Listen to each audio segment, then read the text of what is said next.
En el programa anterior leí un artículo de Mark Fisher titulado Huir del castillo del vampiro, aunque por alguna razón muchos entre el público parecieron no entender que las que estaba exponiendo no eran mis opiniones, sino la de un filósofo de izquierdas que se suicidó hace 4 años y al cual echamos mucho a faltar.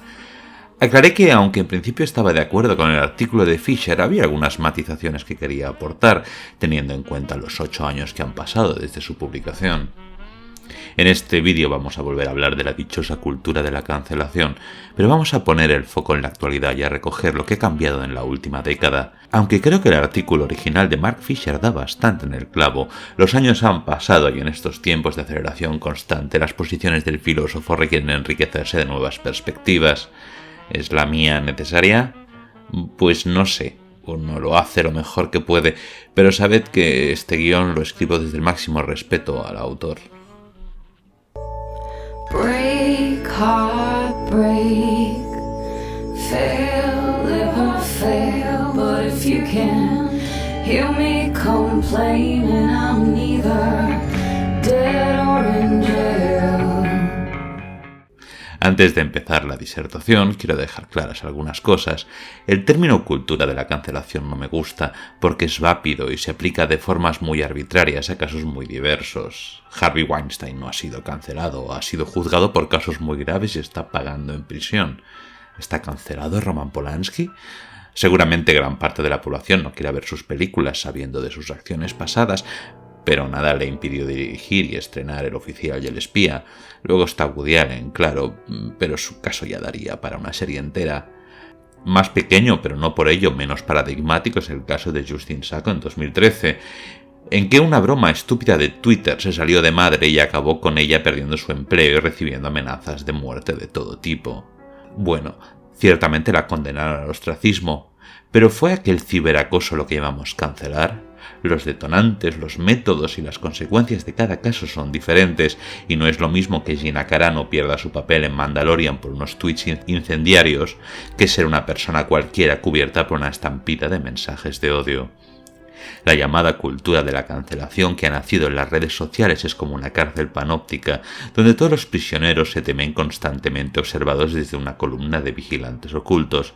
Excepto que aquí los prisioneros también pueden cancelar a los vigilantes. Vaya, se me acaba de romper la metáfora, en fin, fue una idea de Jeremy Bentham, un filósofo muy listo, pero no tan listo si está muerto y pidió que le disecaran así la cabeza. Y ahora pues, podemos hacer esto con él.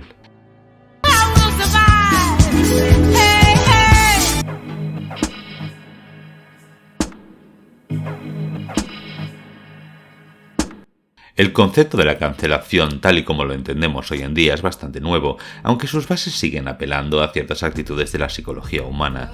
Si nos remitimos siglos atrás en la historia, descubriremos que el castigo del ostracismo era una costumbre en la antigua Grecia, en que personajes considerados despreciables por el público eran exiliados fuera de la ciudad. Otra acepción de la palabra en el español moderno es, según el diccionario de la Real Academia, apartamiento de cualquier responsabilidad o función política o social. Esto sí suena más parecido al resultado de un cancelamiento en redes, aunque la definición excluye las virtuales antorchas y rastrillos de la turba enfurecida que corre cuesta arriba, motivada por la moral del castillo del vampiro. Luego está el damnatio memoriae, un término romano que significa condena de la memoria, y es posiblemente la cancelación definitiva. El proceso consistía en borrar el nombre del condenado de todos los archivos y pedernales, destruir sus estatuas y asegurarse de que los historiadores del futuro no sabrían nada de esos enemigos del Estado. Por supuesto, los historiadores se fascinaron por esta figura y en base a los datos, figuraron sus propios mitos históricos, como el de nuestro querido emperador queer Helio Gábalo. Por lo demás, la historia de la quema de libros y de intelectuales es larga y aburrida, aunque por lo menos hoy en día Giordano Bruno no sería quemado por hereje, solo despedido de su trabajo. Algo hemos progresado en 7 siglos. Pero no nos distraigamos en la antigüedad. Los intentos de ostracismo y damnatio memoriae se han digitalizado y desterritorializado, y son una red inconmensurable de bloqueos y autocensura. Las redes sociales han creado un ambiente hostil en el que todas las paredes son el castillo del vampiro. Yo, que ya he tenido que soportar varios tsunamis de acoso online por tweets o declaraciones que fueron consideradas ofensivas por tal o cual grupo, he tenido que aprender a autocensurarme por miedo a las reacciones de ciertas ideas arriesgadas que pueden producirse en redes sociales. Por supuesto, no me siento igual cuando estoy siendo cancelado por una marabuntas de tal o cual personajillo despreciable que cuando he recibido ataques de la comunidad LGBT en base a algunos tweets que reconozco cuestionables, pero cuya respuesta fue inquisitorial. De la misma manera en que Mark Fisher declaró su intención de abandonar la lucha de izquierdas por el acoso de los vampiros, yo mismo he terminado por desencantarme bastante, cayendo en aquello que el autor Juan Soto Ibars definió como la postcensura. El autor deja de temer la autoridad del censor y decide callarse ante una prohibición mucho más furibunda, la turba de policías del lenguaje y proxenetas de la moralidad. Si esto suena como la pataleta de un viejo gato resignado, es porque lo es. La izquierda ha cambiado, pero no todo es malo. En el fondo, simpatizo con muchas causas, aunque me aterroricen las dinámicas de poder que desarrollan en sus endogrupos.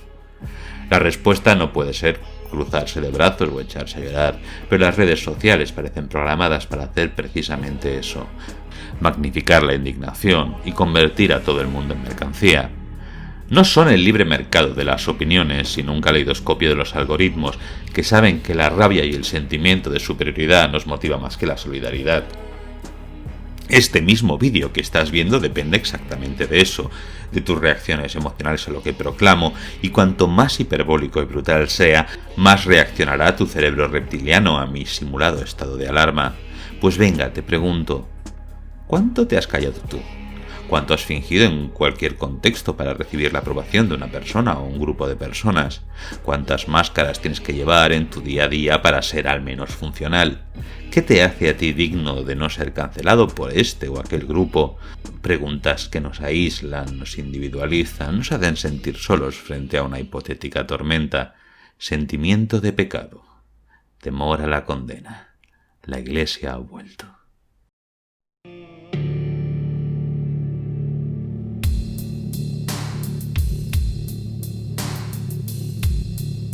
Hacia el cierre de su artículo, Mark Fisher apunta al fin de las identidades raciales, de género o sexuales, asegurando que al final el proyecto de la izquierda consiste en proponer un mundo donde estas identidades dejen de existir. En sus propias palabras, nuestra lucha de orientarse hacia la construcción de un mundo nuevo y sorprendente, no hacia la conservación de identidades formadas y distorsionadas por el capital. Es una pena que este nuevo mundo no haya sido aún definido, y el suicidio del filósofo en 2017 nos ha privado de un corpus teórico que sería muy necesario tener tras todo lo que ha cambiado en estos años. En todo caso, no han faltado muchos grupos de izquierdas que, aferrados a la tradición, han llevado hasta el extremo la identidad obrera en lo que ellos llaman una lucha contra el posmodernismo, como si todavía pudieran mandar los tanques a reprimir la primavera de Praga.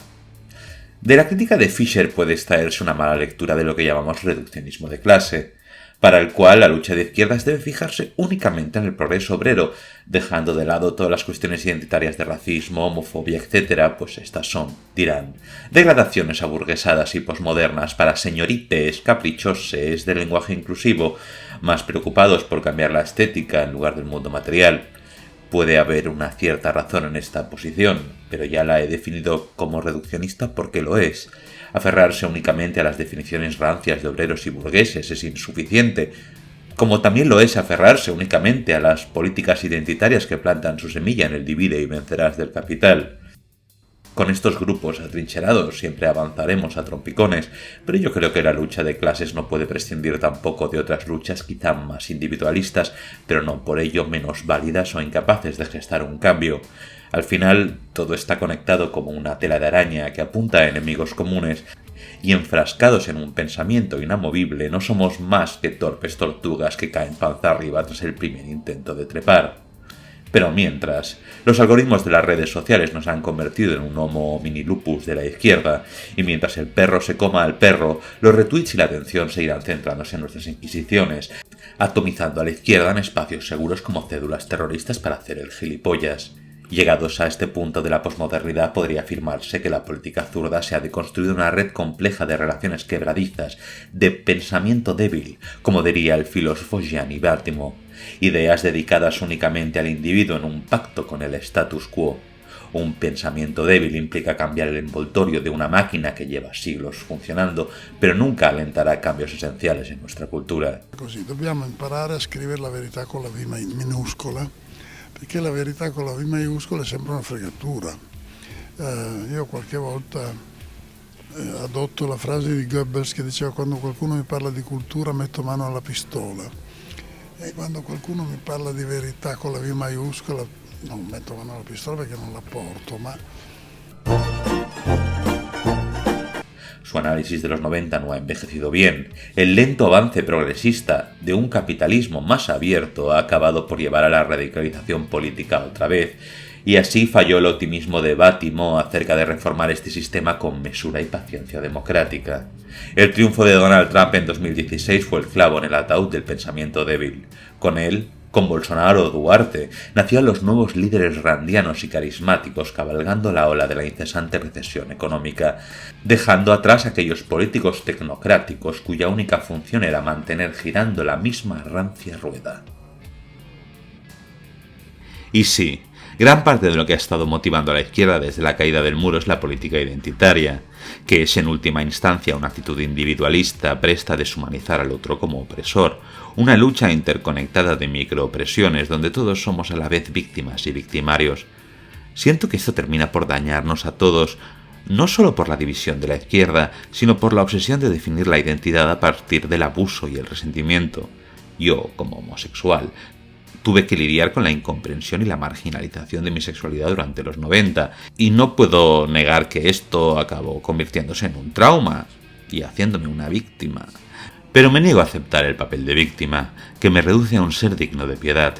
Prefiero simplemente tirar adelante con esta carga y seguir peleando para ahorrarles a generaciones futuras ese descubrimiento autodestructivo de la sexualidad.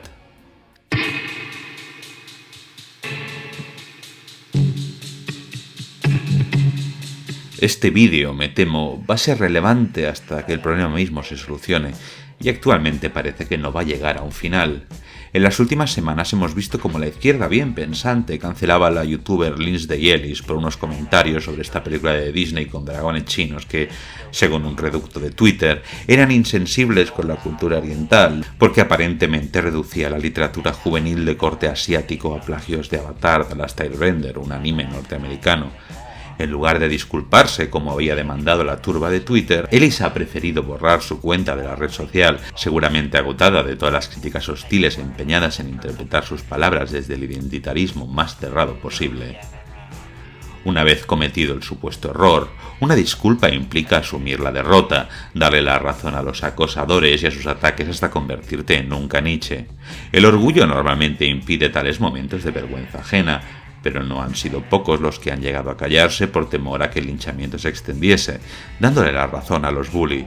Lo que se crea con todo esto es un constante sentido de la inseguridad en la izquierda, mientras que los desarrolladores de contenido de derechas se alimentan de la indignación que despiertan sus presuntamente incorrectos chistes. La izquierda ha acabado por usar la cultura de la cancelación como método de censura y destrucción, ofendiéndose por cosas que a la mayoría nos aburren mortalmente. El presunto individualismo descubre sus raíces gregarias ante todo lo que pueda ser considerado tabú.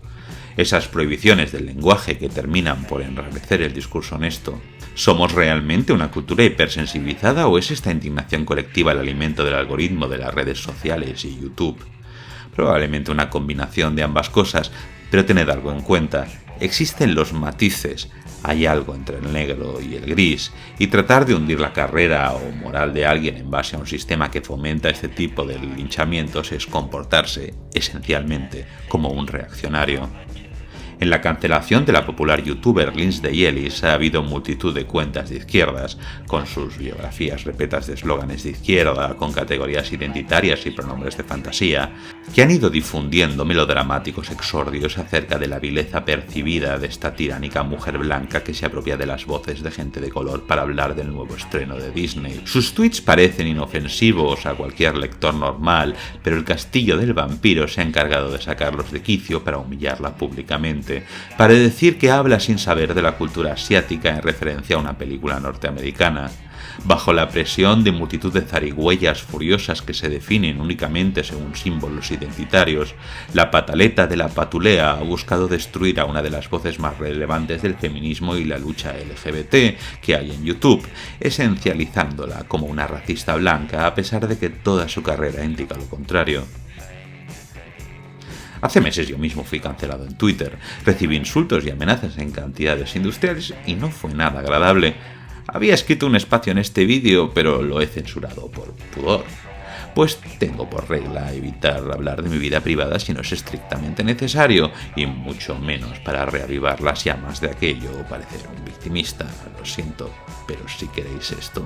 ¡Os tenéis que meter en su Patreon, capitalista! ¡La revolución no se paga sola! ¡Like and subscribe, pero ya mismo! ¡Que si se pone a llorar, no me dan ganas de follar!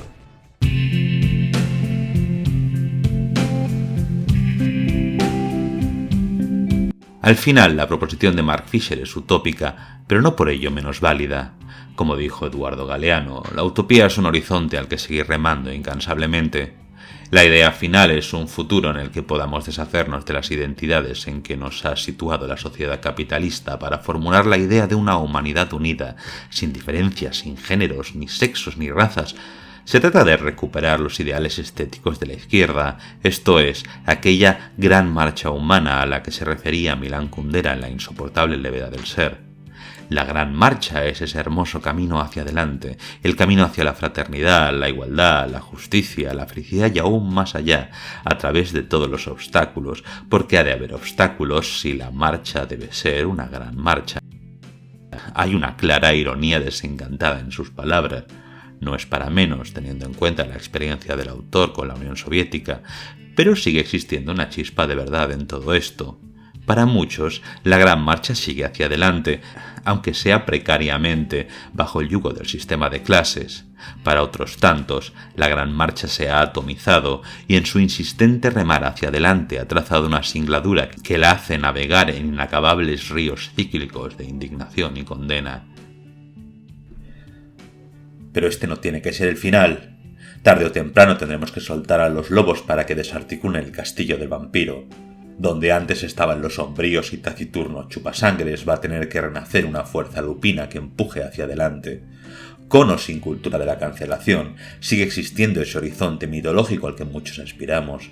Una sola humanidad tratando de evolucionar más allá de las identidades interpuestas por la ideología neoliberal. Si parece que estoy hablando de los ideales utópicos de Star Trek bajo el protagonismo de Jean-Luc Picard, pues sí, lo estoy haciendo, porque creo que la humanidad es más justa cuando los límites que nos separan se difunden. Y la otredad se carga en algo así como lo antihumano, digamos, los Borgs, por ejemplo. Al final, esta utopía no requiere de ciencia ficción, porque no lo es. La idea es que todos somos parte de la misma humanidad. Humanos, sin más identidad que esa, demasiado humanos. Todavía estamos lejos de eso, y nuestras identidades raciales o sexuales siguen siendo relevantes en un mundo que funciona según estas categorías. Pero a estas identidades seguiremos adosados hasta que evolucionemos más allá de las categorías estancas en que nos ha puesto esta perversa visión de la humanidad, aquella que decidió dividirnos en función de nuestro género o el color de nuestra piel. El horizonte está todavía muy lejos y hay que seguir remando, y probablemente ni tú ni yo llegaremos a esa línea imaginaria. Y tal vez nuestros hijos y nietos sigan remando hacia esa paz perpetua. Pues rememos, porque al final de los siglos, a pesar de todas las diferencias, todos querremos encontrar la felicidad y muchos moriremos en la búsqueda, porque toda la vida son los ríos que dan a la mar, que es el morir, y eso no hay filosofía ni fe que lo niegue. ¡Pues vaya bajona, joder! ¡Que ya sabes que bajo los adoquines de París no hay arena de playa! Mira, ¿qué tal si pisas mis adoquines? ¡Esa metáfora es incongruente! Vale, a ver. ¿Qué tal si me haces la gran marcha en el ojete? Caliente, caliente. Tómame como si fuera los medios de producción. ¡Por fin! ¡Una insinuación que entiendo! Siempre hay dos bandos, siempre hay dos bandos. Dime si estás en el que estoy yo. Siempre hay dos bandos, siempre hay dos bandos, uno el oprimido y otro el opresor.